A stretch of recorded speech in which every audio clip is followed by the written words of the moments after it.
शायद इत्तेफाक था, लेकिन सबने कहा चमत्कार है। मेरी दादी ने तो तय कर लिया कि साक्षात परमेश्वर चिड़िया के रूप में मुझे जिंदगी देने आए हैं।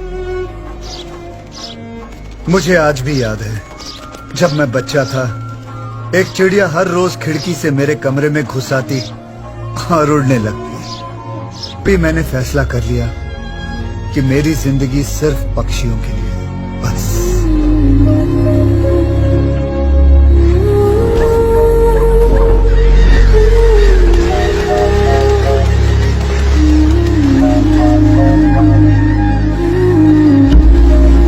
ऑर्निथोलॉजी पढ़ी और मैं ऑर्निथोलॉजी प्रोफेसर भी बन गया। मोन उलगालीरो भुवन मुल्दालीरो नन्नया पुली नंगाल, यह तमिल भाषा का एक बहुत ही पुराना गीत है। अर्थात, ओ पंछी तू सारे जगत पे छाया है, यहां से लेकर स्वर्ग तक धरती और आकाश तुझसे भरे हुए हैं। दुनिया के सारे पक्षियों का वजन मनुष्य के वजन से 100 गुना ज्यादा होता है। आदमी जितना खाते हैं उससे 1000 गुना ज्यादा खाते हैं पक्षी। अगर वो कीड़े नहीं खाएंगे तो यहां एक पत्ता तक नहीं बचेगा। लोगों को खाना नहीं मिलेगा, क्योंकि कीड़ों का आंकड़ा पक्षियों से 100 गुना ज्यादा होता है। अगर मनुष्य को जिंदा रहना है तो पक्षियों का जिंदा रहना बहुत जरूरी है। सर, हर साल वेदांत अंकल को आने वाले पक्षियों की गिनती कम हो रही है, ऐसा क्यों सर? पहले हर सुबह चिड़ियों की चहकने की आवाज से जगा करते थे, अब तो शहर से चिड़ियों का नामो निशान ही मिट गया है सर।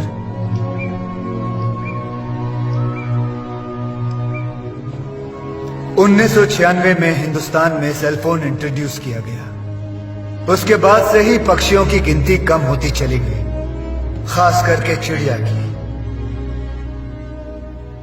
इसका नाम है आर्टिक टर्न। यह 50 ग्राम का एक छोटा सा पक्षी है। हर साल 12,000 किलोमीटर दूर अपने वेड़ंतांगल तक आता है और फिर लौट के चला जाता है। इसके पास मैप या रडार नहीं है। उसके दिमाग में आकाश से दिशा किरणों को पढ़ने की शक्ति है। उससे वो दिशा को पहचान पाता है। ये इस पक्षी की खासियत है। अब हमने सेलफोन टावर से निकलती हुई किरणों को आसमां में भर दिया है। इसे पक्षियों के दिमाग के अंदर की रेखा ग्रहण शक्ति आहिस्ते आहिस्ते खत्म होती जा रही है। वो राह भूल कर खो जाते हैं और उनका विनाश होते जा रहा है। इस रेडिएशन की वजह से पक्षी के अंडे बगैर मांस के कमजोर और नरम हो जाते हैं। पक्षी अंडे सेकने के लिए जैसे ही बैठते हैं तो वो टूट जाते हैं। सच तो यह है कि मानव की भी यही समस्या है। हम के शिकार बनते हैं, कम होती है, बढ़ता है, और इससे ज्यादा डिप्रेशन, स्किज़ोफ्रेनिया, अल्जाइमर, जिससे मानसिक कठिनाइयां बढ़ जाती हैं, सारे सिम्टम्स अब नजर आने लग गए हैं। मिस्टर पक्षीराजन, तो बताइए सॉल्यूशन क्या है?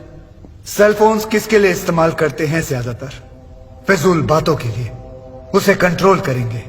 इतने सेलफोन्स क्यों? इतने टावर्स किस लिए? उसे कम करेंगे। सेलफोन कौन किस चीज के लिए कितना इस्तेमाल कर सकता है, इसके लिए एक कानून होना चाहिए। पागल हो गया है लगता है। आज के हाई फ्रीक्वेंसी सेलफोन टेक्नोलॉजी के बदले दूसरी टेक्नोलॉजी का पता लगाएंगे। हेलो, तब तक इस देश के 90% सेलफोन टावर्स को हम बंद रखेंगे। Hello, good idea. Sir, please excuse me. Sir, since morning I had call, sir, please.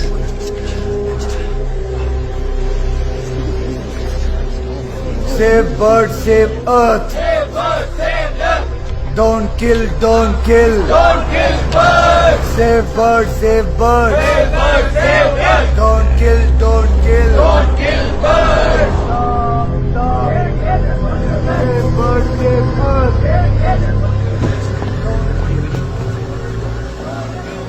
इन लोगों को और कोई काम नहीं है? सूरज उगते ही कुत्ते, बिल्ली, कौवे, चिड़ियों की वकालत करने के लिए मोर्चा खड़ा कर देते हैं। उनको भगाते क्यों नहीं? मैंने बोला जाने को सर, बोले आपसे मिले बिना नहीं जाएंगे।